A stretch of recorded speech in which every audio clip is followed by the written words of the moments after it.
Well, hello, everybody. Welcome to our work session. Clerk, will you go ahead and call the meeting, call the roll? Agent, Here. Clegg, Here. Halliburton, Here. Sanchez, Here. Thompson, Woodings. Here. 5 present, 1 absent. Thank you. First up, we have Eric on interim budget changes. Hey there. Can't hear you. Thank you very much, There we Madam go. Mayor, members of the council. We have 3 interim budget changes for your consideration this afternoon. All 3 are rather technical in nature. The first one is recognizing revenue for our fire department associated with wildland responses. So it is a revenue neutral action whereby we'll receive revenue and increase the budget to reflect expenses already incurred. The second item is associated with COVID-related homeless services.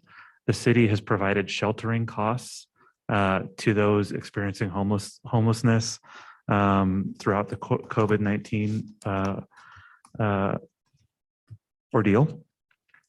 These costs are reimbursable via FEMA. So this action here would increase our budget as well as recognize the revenue associated with that sheltering cost. The third item is also a technical transfer. It is a transfer of funds between 2 of our housing funds. We have 4 different housing funds. This one would move funding between 2 of them.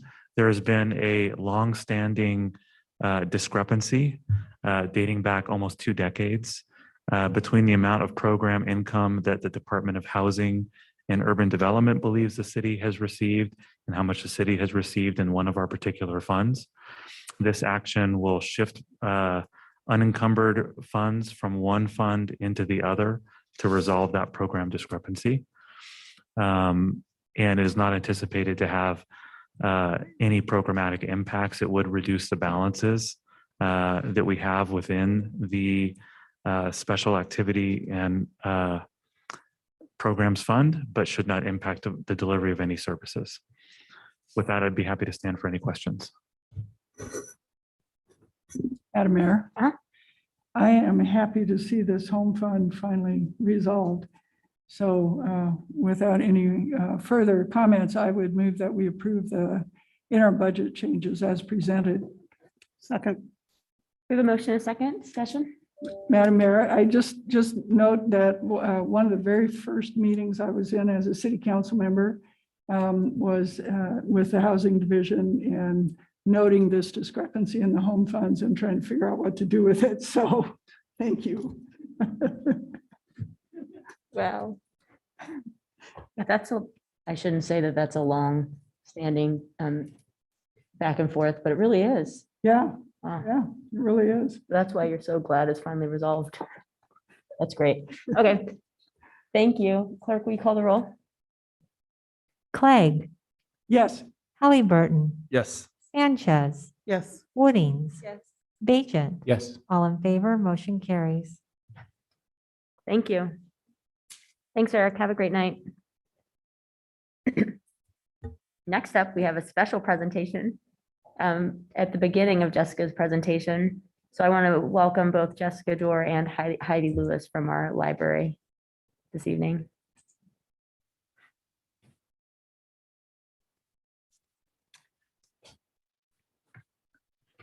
Madam Mayor, members of the council, I'm very excited to be here today to give you an update on the work that the library has been doing. But I also know that I'm actually here as the person who is introducing the 2021 Idaho Librarian of the Year, our very own Heidi Lewis.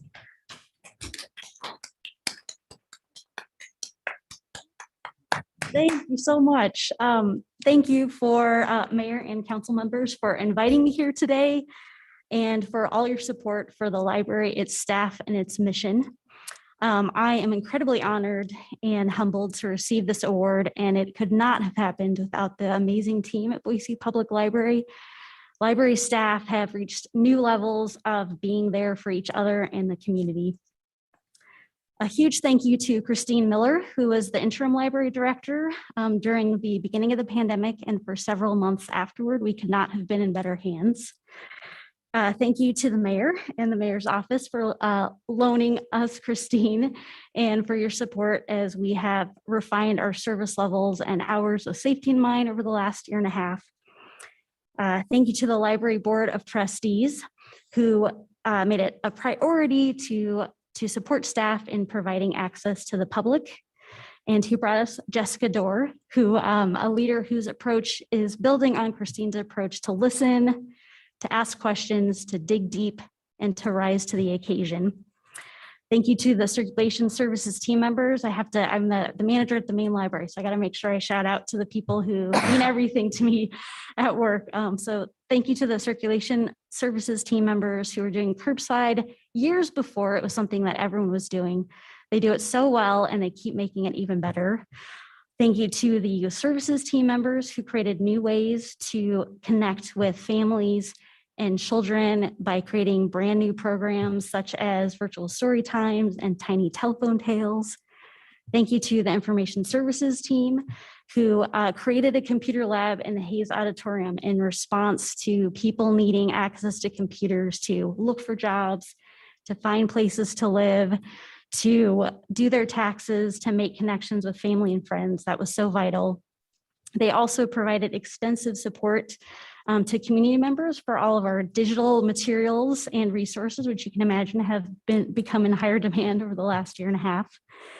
And then I also want to thank administration, IT, maintenance, and all of our other partners around the city. Excuse me, I'm the manager of the main library and a supervisor, and it has been my greatest honor to get to be there for staff over this last year and a half. Their dedication, their care, their strength continues to inspire me. Finally, I want to thank the Boise community. We get to do the best job in the world because you stop by, reach out, ask for help, share your challenges and opportunities, and show up for us.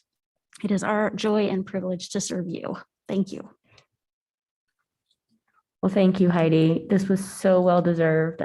Others might want to jump in, but even just as evidenced by the words that you just shared with us, even more so, that's clear that it was so well deserved, as you were part of a large, very important connected team that provides incredible service to our community. Thank you. Madam Mayor. Yeah, congratulations and thank you for all the hard work. Libraries are hard places to work already because it's different every single day that you go into work. You never know who's going to come in or what you're going to be working with. And really the goal is to empower every single person who comes in the doors, no matter what that may be. And then to do that during a pandemic when the services that you're offering, the hours that you're available, the way that you do it changes every single day. And the plan for 1 week might be different the next week versus the next week. And that constant state of change and adapting is just so difficult. But it's also so important because you know that the community that you serve, and if you were to close your doors or if you were to not figure out a way to adapt, you also know who's going to be missing out and what the consequences are. But I know how hard that is, how stressful and how much energy it takes to do change one more time and one more time and one more time. So thank you for all of the hard work. And I know that it was hard, and please relay that thank you to the rest of the folks there at the library. I will. Thank you. Madam Mayor, thank you. Heidi, congratulations on such a wonderful and well-deserved recognition. As Councilmember Halliburton has said, we recognize that your day-to-day work is different.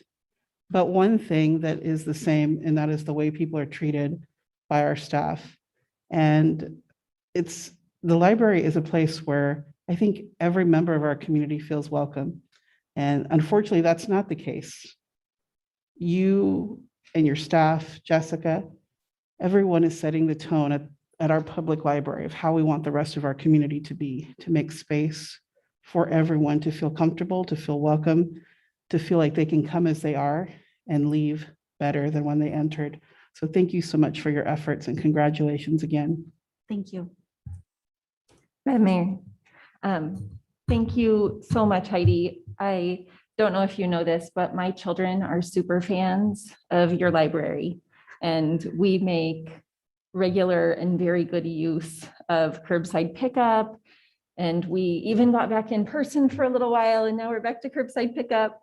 So thank you for keeping them entertained and engaged over the past, what's it been, like almost 2 years?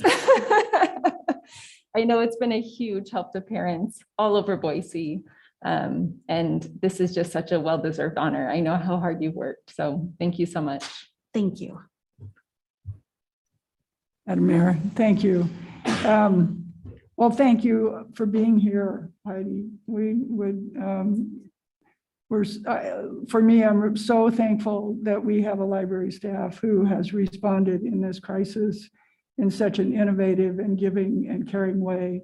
Libraries are the last egalitarian place really left in our society in many places. And I think the Boise Library really exemplifies that, and in a way that makes our community richer, makes the people in our community more connected. And I know that you're a big part of that. So thank you very much. Thank you.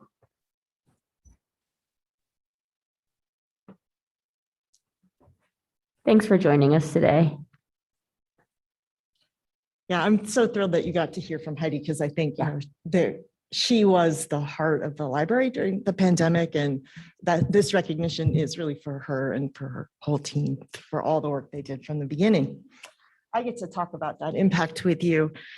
First, I want to start with a status update of where the library is. In 2020, we have been able to add in-person hours. We've been able to expand services 3 times. In February, when it was safe to start bringing people back into our buildings. In June, we prioritized being open during the summer for kids and families. And on our most recent expansion in August, we were able to add back across the system 7 days a week and to add in evening hours. And this was all based on community feedback of prioritizing how we're supporting families during COVID, and making sure that we have services both in person and virtual. We want to thank you, the Board of Trustees, the Administration, City Council, for allowing us to prioritize safety for staff in the community when we reopened.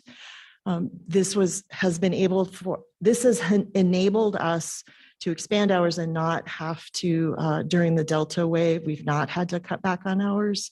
This is a very challenging time in the corona pandemic, and we've seen a lot of other libraries in the area need to cut back on services, close their buildings again. And we have not had to do that because we've been able to open up safely with protocols in place that enable us to serve our community safely. I also want to thank you for recently approving the expanded funding for security at our locations. This enables my staff to do their best work. This enables them to focus on reference, on story time, on helping people find jobs. That additional security will really make sure that my team is supported in their being able to work with the community. So thank you for that. I also want to share with you a little bit of the data that we at the library are tracking closely, because I think it shows a couple of things through the pandemic, and really focusing on how people are using the library, both what they're checking out in terms of materials, but then also how they're visiting our locations. This first chart shows our circulation. The green bar is the print materials, and the orange bar is our digital resources. It's very hard, you won't be able to read the line below, but I bet you can tell where COVID closed our buildings just by looking at the flip that we saw, where when we needed to close at the end of the year last year, our print went dramatically down and our digital resources went higher. So this is where the collections team made sure that we were putting resources behind that expanded digital usage. because we were seeing that that was how people were accessing us. As we've been able to add hours back in, we are seeing that that has decreased. The number of people that are coming into our libraries are checking out more books. So we're seeing that number start to go up, and we're seeing our digital start to level off again. When we dug into this a little bit, we were really pleased to see that the primary driver of that green bar going back up is our youth materials. That is our picture books, our board books, our chapter books, and getting that group back, checking out materials has been such a priority for my team, because we know that that group really needs print materials. That's how they prefer to use library resources. They want to take home a stack of books. So we're watching that because we're really pleased to see that. We're also looking at our library traffic and who's coming into who's using the library and how they're using it. So the green bar is our foot traffic. The furthest to the left is our last pre-COVID month of 2020, of February of 2020. The yellow is our access through our website, and the blue line that goes up and across and starts to come down, that's our curbside pickup. So when you think about when Heidi mentioned how quickly the team pivoted to get that curbside rolled out at all locations, that was literally a service that didn't exist in February of 2020. And then as you saw, as we went way down in having people in our buildings, as we were closed, curbside went up. And now you'll see we've leveled off. And our website access, we're starting to see that in-person is going back up as we're expanding hours. And our curbside is going down as well, because people do want to come back into the buildings to check out books, to use the in-person services. So curbside pickup and that hold is a real example of how quickly the library was able to respond to COVID. We've taken that and have a lot of other services that we've made available. We have an information and resources page on our website with information about COVID testing, the disease, vaccinations. We have a free at-home COVID test kit that you can pick up at all of our locations. We have had vaccination clinics. Our next one will be October 25th downtown. And really seeing our role in helping people get accurate information during a pandemic where a lot is changing and a lot is being learned. I want to talk a little bit about what I mentioned, how we've really spent a lot, especially this summer, with a concerted focus on reaching kids and families. This has been such a hard year for students. And so we have really made sure that we are prioritizing their ability to continue to engage, to learn, to get stories. So with our Parks Department, we were able to have really all of our programming outside this summer: outdoor story times, music, reading to therapy dogs, crafts, book clubs. Boise is a beautiful setting to have outdoor activities, and we were able to do that safely throughout the summer. We also piloted a program with the Boise School District aimed at helping kids with summer meals. So we were a distribution site at 2 locations and gave out thousands of meals. Part of our summer reading, if you came to the library and were hungry, we know kids don't learn as well when they're hungry. So, grab a book for summer reading, grab a meal. We've really focused on the 0 to 5, helping support kindergarten readiness. And we also expanded our homeschooling collection and our support for parents. I don't know if anybody else had the very humbling experience of trying to relearn pre-algebra to help say their students this summer. We've got a lot of resources that actually are designed to help with online learning because of how challenging that is. And we expanded our personalized picks. Call the library. Hey, I've got a 4th grader that needs a bunch of books on dinosaurs, and we will give you a stack and send you off. Because that, helping kids keep reading and engaging stories is such a core part of the work that we did during the pandemic. And really trying to make that summer reading focused on how reading can be a fun daily habit, because we know how important that is for all education. And educational attainment as kids get older. Like I said, we're in summer reading, we expanded to really focus on early literacy practices so that parents and caretakers get toolkits that enable them to help kids be ready to read. And we did a lot of outreach with some of our partners to reach, kids that were really struggling in school or may have been falling through the cracks. But the library played and continues to play a key role in helping create a city for everyone. And here's some of the examples of what the staff has been doing on housing. We've done pop-up events with Jesse Tree for people needing rental assistance. We have engaged with the Catch outreach team to really help match community needs at our locations to resources. With climate action, we have made kits available for energy efficiency, for disaster preparedness, for creating a seed vault. After a very inspiring visit from Councilmember Halliburton, the staff has formed a sustainability committee and is looking both at what we can do as a system, but also how we support what our role in the library is helping to meet that climate action goals. And then small business support. We've got some great examples on the council of how important the library is in supporting local economic development. We're really starting to promote some of our virtual business resource sessions and have a particular website that if you are a small business and looking for a resource, we've got staff that are dedicated for that. And finally, I want to highlight a couple of ways that technology and that continual innovation has really enabled the staff to continually assess community needs and make new tools and resources available. In the FY22 budget, you approved a new mobile app for the library, and I'm happy to say that that was launched October 6th. So this is an app that does not replace Libby if you use that for reading ebooks, but this allows you to engage with our catalog through a phone. So you can search the catalog, you can place holds, you can manage your account. You can even check out books from your phone. If you're at a book club and someone shows you, hey, here's a book that we should read as a book club, you can scan the ISBN and put it on hold in our catalog. You can link accounts. So we have a lot of parents that come in with 3 or 4 library cards for their kids. And you always have the wrong card you think you've got one kid who had it on hold, but it was somebody else. So you can actually link that. And starting in November, this will be how we do our curbside pickup is through the app.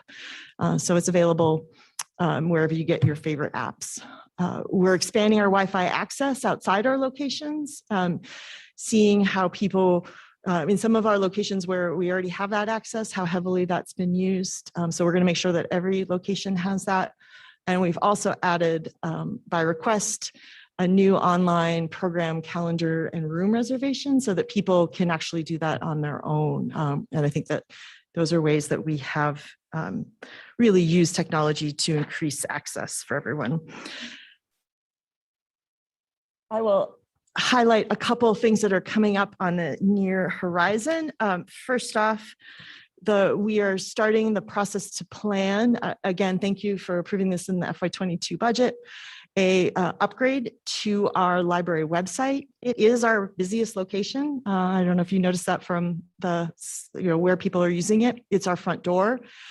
This is a great opportunity for us to work with IT and community engagement to create a website with functionality that meets the needs of today's users to help them connect to resources, to stories, and to each other in a new way. So we're starting that. We're also in the plan on strategic planning to really set the direction for the library going forward. And that process, we want it to help us articulate the value and the impact of the library, leverage partnerships and build coalitions as we're thinking about our community impact, and then developing a stronger system for ongoing feedback and community engagement. We saw how rapidly the community changed during COVID, and we saw how important it was for us to iterate quickly with the community, and we want to really not lose that. This is one of the things when when we talk to staff about what was an improvement that they made during COVID that they don't want to lose, it is this real community discussion and our ability to really rapidly align to meet their needs. And finally, I would be remiss if I did not tell you about my favorite upcoming November election, which is a library card design contest. With Arts and History, we have commissioned 5 local artists to come up with library card design for new library cards. And we are going to have a public vote starting November 8th through the 30th.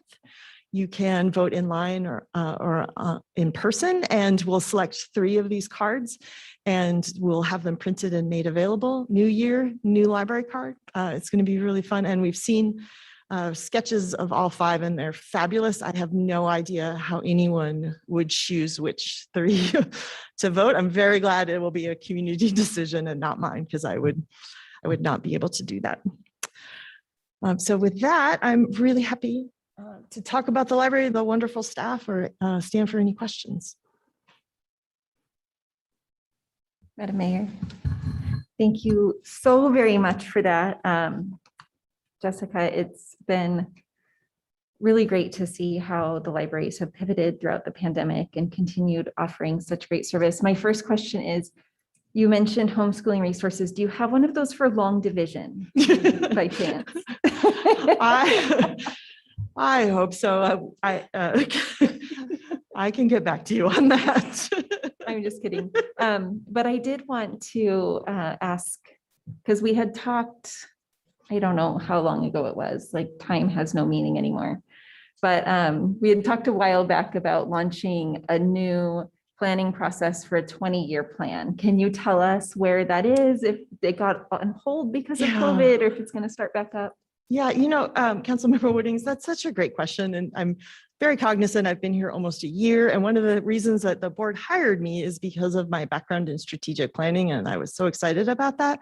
And wow, did COVID have other ideas? And so we, working with the Board of Trustees this summer, deliberately paused some of the discussions about strategic planning, because there were some huge open questions about how could we safely have a community conversation about strategic planning, and wanting to do it in a way that was meaningful and that wasn't, that really had something that came out at the end that we were all really believed was going to be the strategic plan taking us forward. We just weren't there as a library earlier this summer when we thought we'd be able to start having some of these in-person discussions and we'd start being able to be back together.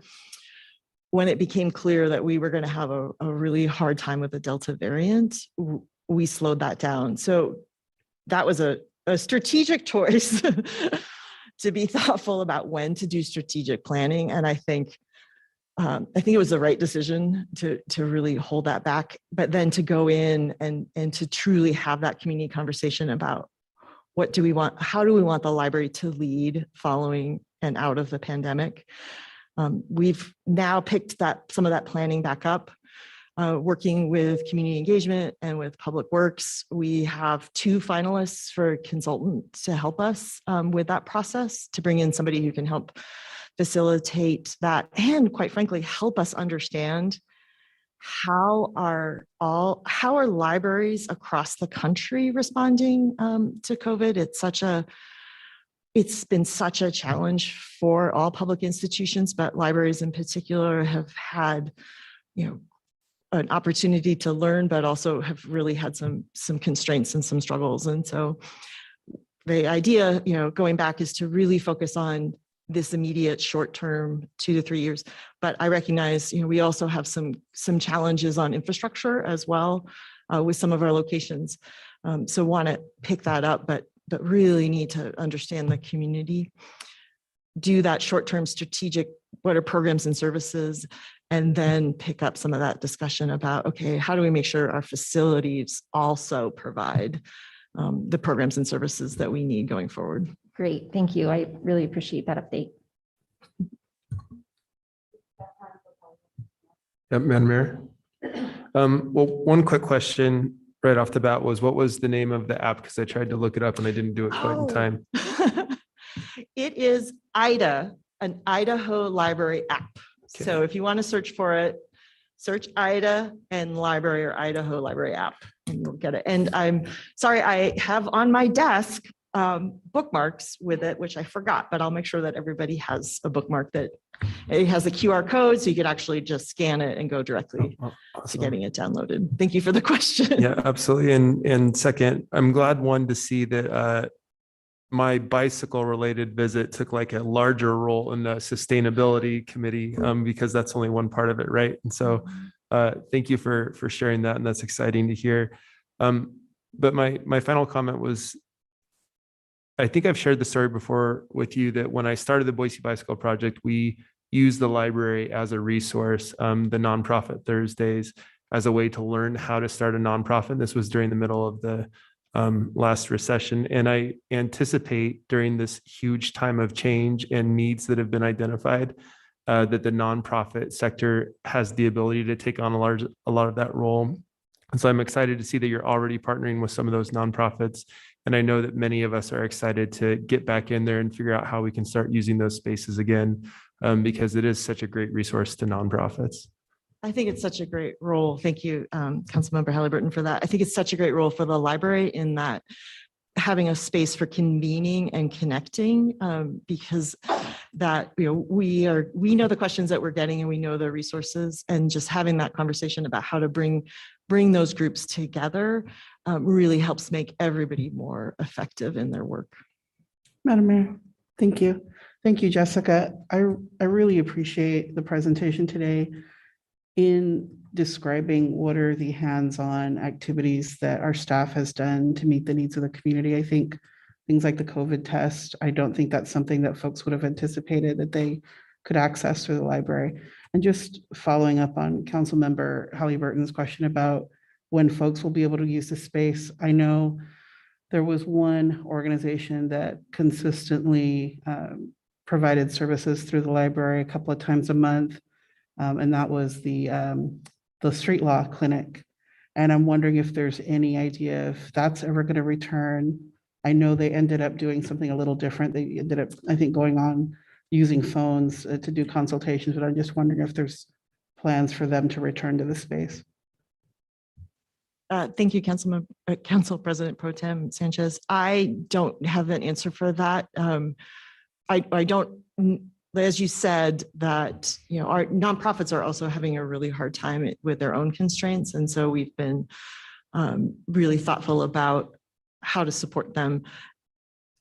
I will follow up with you and an answer on that, because that is, you know, when organizations have the capacity to come back into our facilities, they'll need to answer that individually. But obviously, we want to make sure that we have a space that meets their needs as well. Yeah, the reason I ask is I do remember, and this again predates your time with us, it was packed. Like the need is so great that folks were aware of that resource. And I believe it was the Idaho Trial Lawyers Association in conjunction with Concordia, which unfortunately doesn't exist anymore, but I think U of I may fill in that gap if they haven't already. So, but yes, I would love to follow up offline. And thank you again, Jessica. Great presentation. Thank you.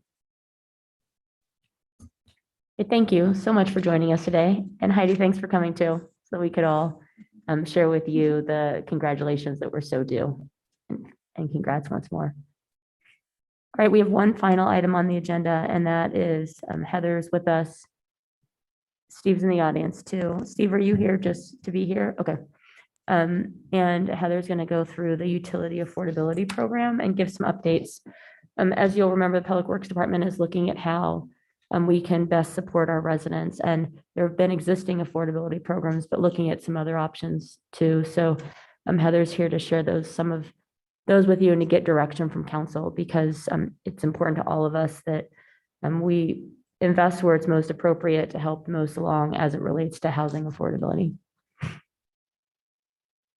Mayor, council members, thank you for taking time with me today. I appreciate it. As the mayor mentioned, I'm going to provide you an update on our utility affordability programs. And As you're well aware, you approved the utility plan for the water renewal services last October. And then earlier this spring, we presented the financial plan that aligns with that as part of the budget development process. And out of that came putting the bond on the November 2nd election. So we're waiting for that to transpire. But in the meantime, we realized that a lot of bills are going up for our residents and constituents in the area, and that's not lost on us. It's really important that we're aware of that and what that impact has on our constituents, and making sure that we're doing what we can to try and help them out. So today I'm going to give you an update of what our current programs are and some of our partnerships, ask you for some to affirm direction on where we'd like to go on some of our enhancements on our current programs, and kind of give you an update on what some of our future considerations with the affordability programs might be. So just really quickly, the utilities that we're talking about right now, two of our utilities would be water renewal, which is equivalent to the sewer services, and then solid waste, which is trash, recycling, and compost service. So we do have other utilities, but as far as this presentation is concerned, those are the two we're talking about today. So current affordability programs, the city has a team that does our utility billing, and they work very closely with our citizens on understanding what their needs are. So our customer service representatives take calls all day long, and from those calls, they'll listen to what we call customers, because at that point they're a customer, but what those people are needing, and sometimes they are having a difficult time paying their bills. So one of the ways we can help them is what we call a hardship discount. This would be a 30% discount on their monthly bill. The person has to apply for this discount on an annual basis, and they also have to meet what is called the extremely low income guideline, which is part of the CDBG income guidelines for housing. And that means they meet 30% of area median income. So they are they're on the lower end of our income scale. So sometimes it's challenging for them to pay their bills. Right now, we have 126 people participating in that program. The other alternative is an emergency assistance program. So this would be, again, we get calls. People are saying that they have a hard time paying their bill right now. And our customer service reps will refer that person over to LADA, which is the community action agency that administers this program for us.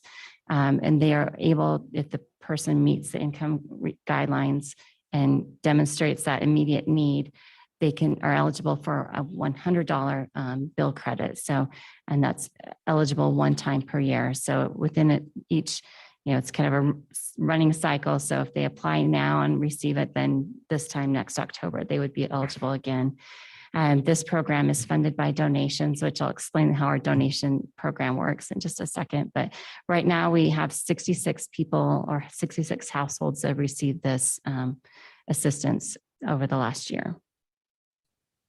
A couple of other related programs for customers that are in collections or their account is past due. We do allow payment plans. It doesn't change the amount of the bill that they have to pay, but it gives them an opportunity to pay over time, which helps them.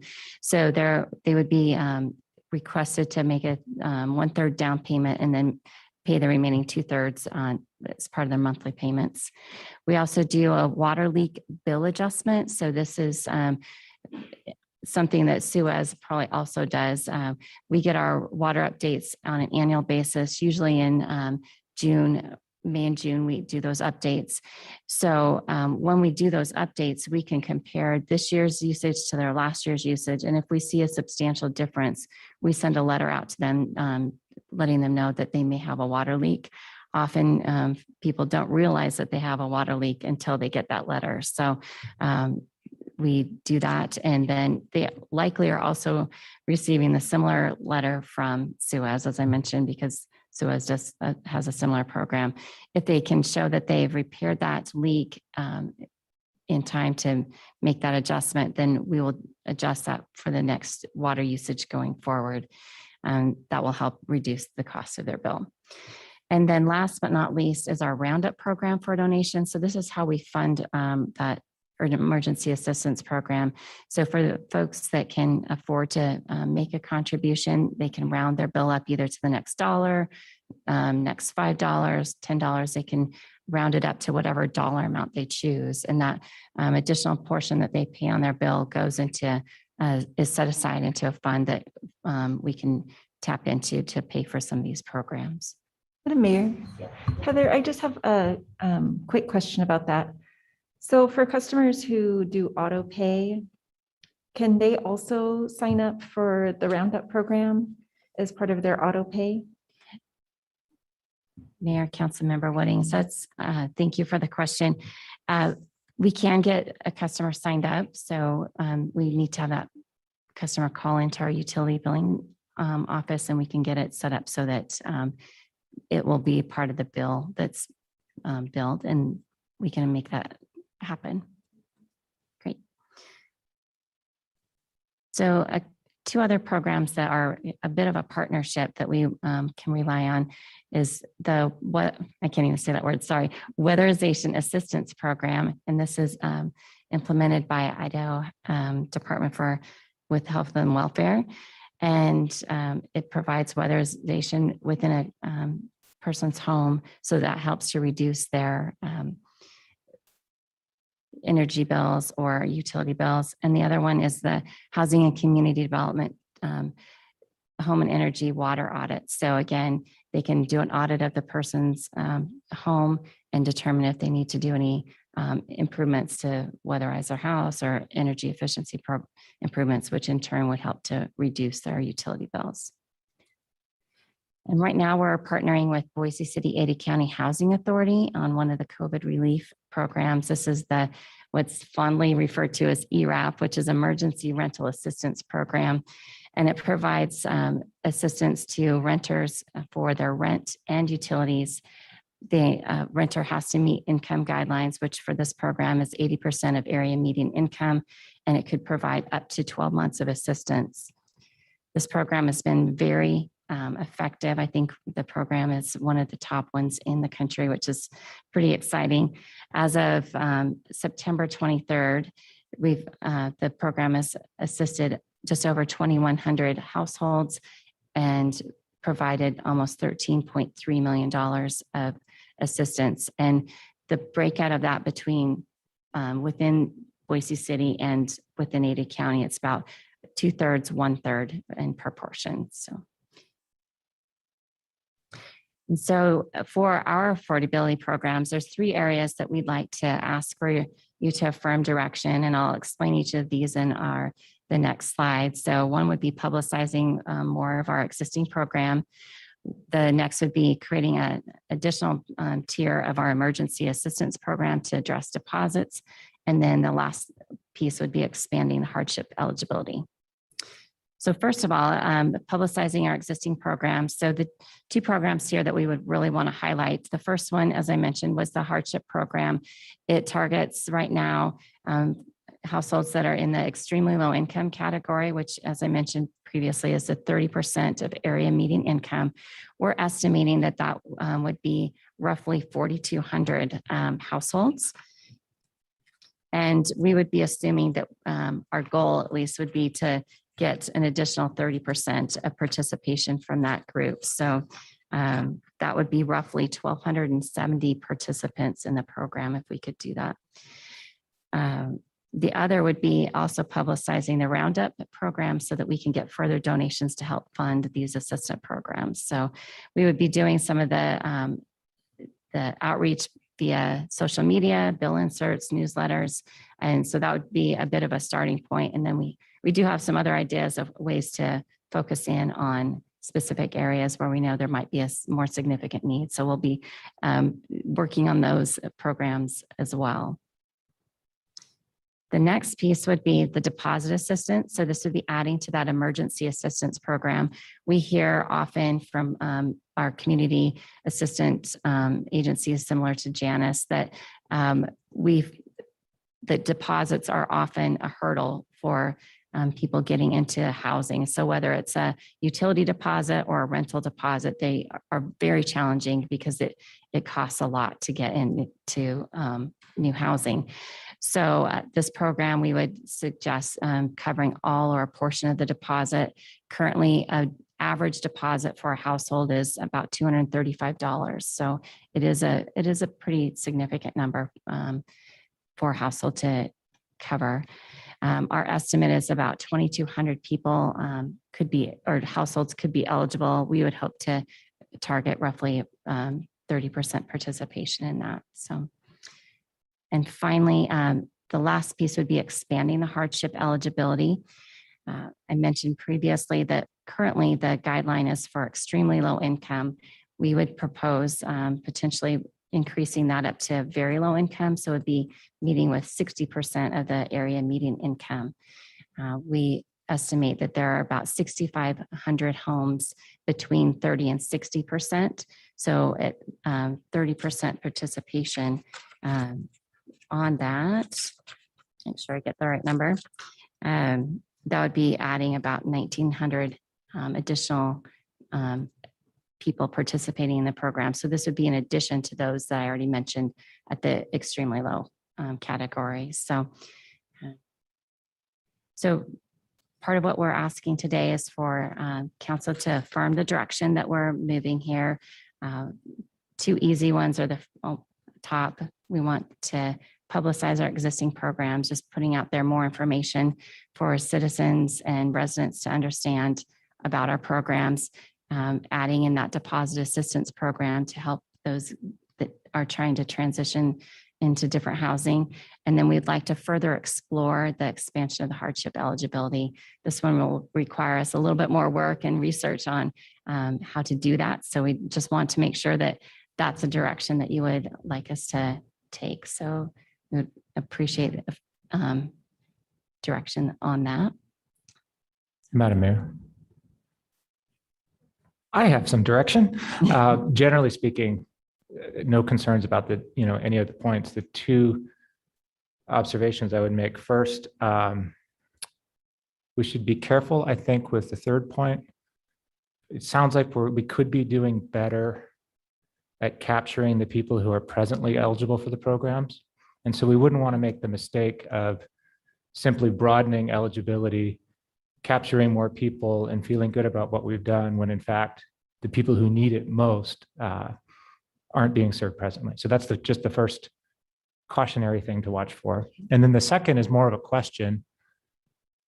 My guess is that many of the people who are at 30% of AMI or lower don't own their homes in our community, and presumably they rent. Some of them may be paying their utility bills themselves. Some of them, the utility bills may be rolled up in the rent.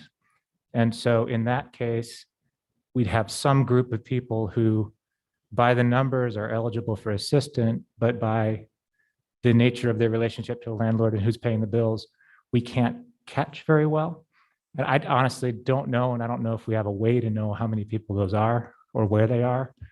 But if it turns out that there are a lot of them, a place that we could explore, sweeping these people in would be by talking with landlords about, if some of your tenants are, or some number of your tenants are at some AMI percentage or some threshold, we will lower your utility bill, Mr. or Mrs. Landlord, according to these criteria. And then I think that what we would ask for in return, of course, is that gets passed on to the tenants as a benefit in rent. Thank you. Thank you, Councilmember Bajan. I have some kind of similar observations. I think it was striking to me that we only have 126 participants at 30% AMI, and we know that we have more people in the city who would qualify for that. So two things to me to begin on that particular one would be A, are we providing assistance to everyone who's renting from us? Because I believe almost nearly everyone we rent to with the facilities we own ourselves are in that category. And B, before we expand eligibility, as Councilmember Bajan noted we should set some participation goals for those in that lowest category and some strategies to get more participation. I like the idea of working with landlords and was going to suggest that perhaps, given that we participate in energy efficiency programs with homes, with individual single-family homes, that perhaps small landlords who are renting, especially to this very low-income group, we could provide energy assistance to as well, which would naturally lower the bills without us, over time, without us having to subsidize it. The other thing I'm wondering, if we do expand eligibility, if we can figure out the goals and really get participation at the 30% and below, could we expand eligibility on a prorated basis, perhaps up to 80%, and use the relationship that we've developed with the housing authority to help identify how to figure out who's eligible and get them into the program. Regardless of whether we expand eligibility, I think the housing authority might be able to help with the eligibility requirements and helping us identify people that currently are not eligible. And then last for me is on the deposit assistance, well, on all of this particularly, but before we add the deposit assistance program, I just need to have a dollar amount. That will be a budget impact of some kind. I'm sure you've thought about where it would come from. And so I'd like to, before I nod my head yes on that, I'd like to see those numbers. Madam Mayor, my biggest question was exactly what Council President just asked about putting some hard numbers to this and kind of seeing if we would be able to raise that amount of money or if it's something that's going to have budget impacts from somewhere else. And I would say as far as, yes, let's publicize the existing programs. Let's get as many of those very low income individuals taking advantage as possible. Even when we raise our rates in the sub 2 digits, it still makes an impact. So I would say that getting that assistance to as many people as we can should be first priority. And also making it easy for folks to enroll in the Roundup program as well.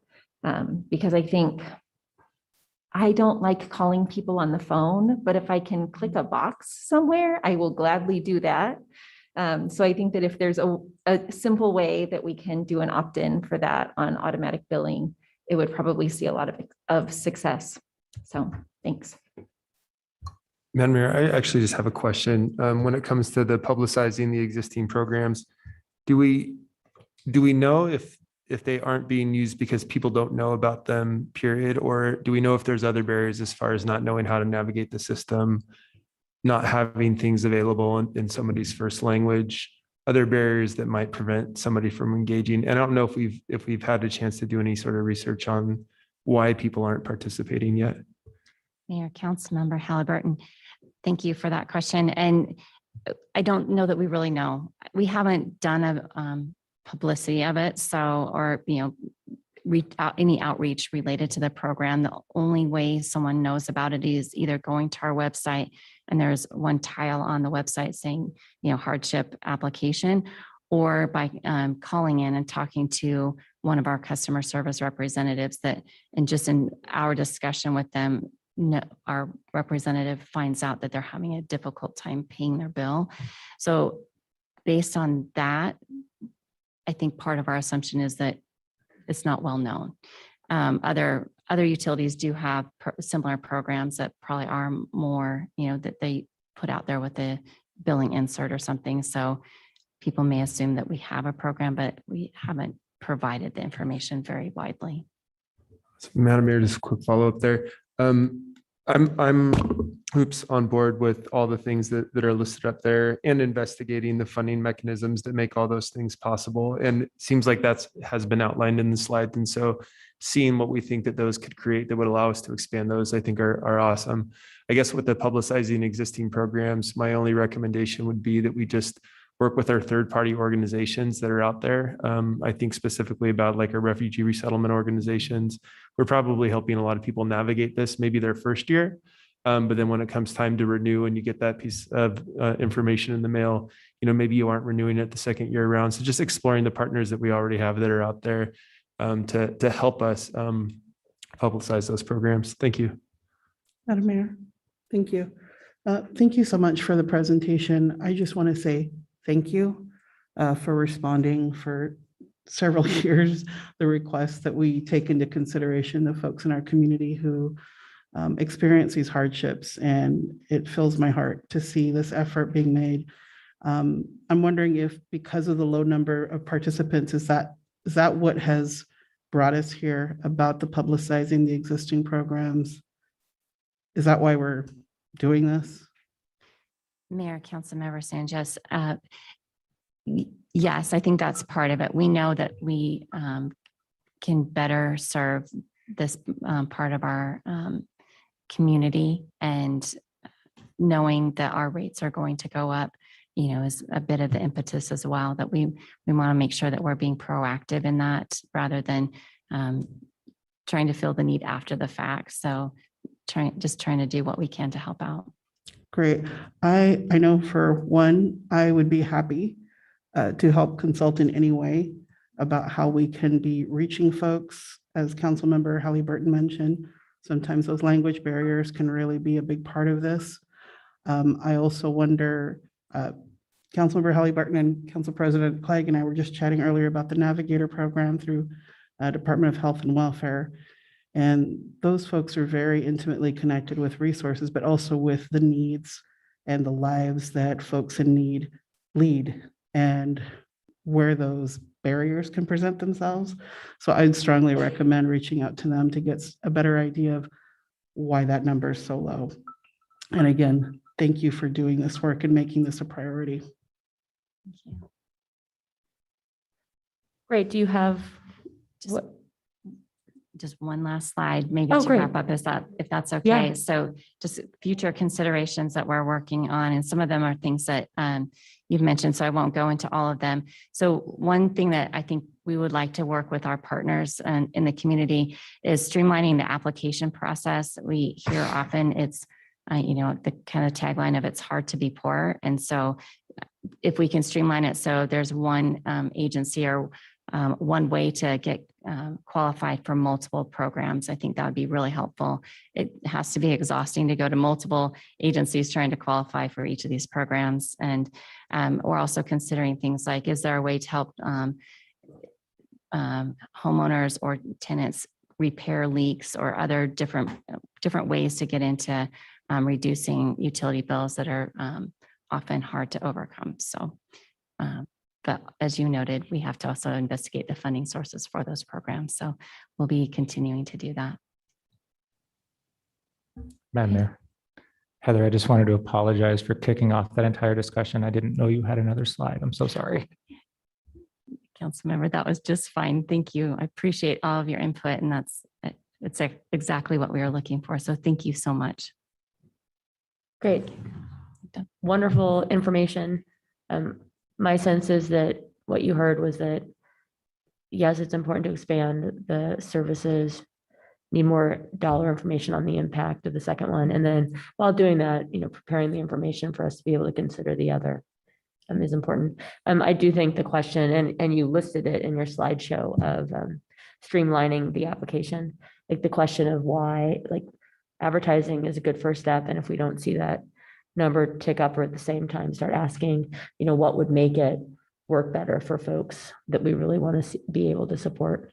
And my sense is that probably some of that would be the streamlining of the application. Thank you so much. Appreciate it. All right, we will recess until 6 o'clock.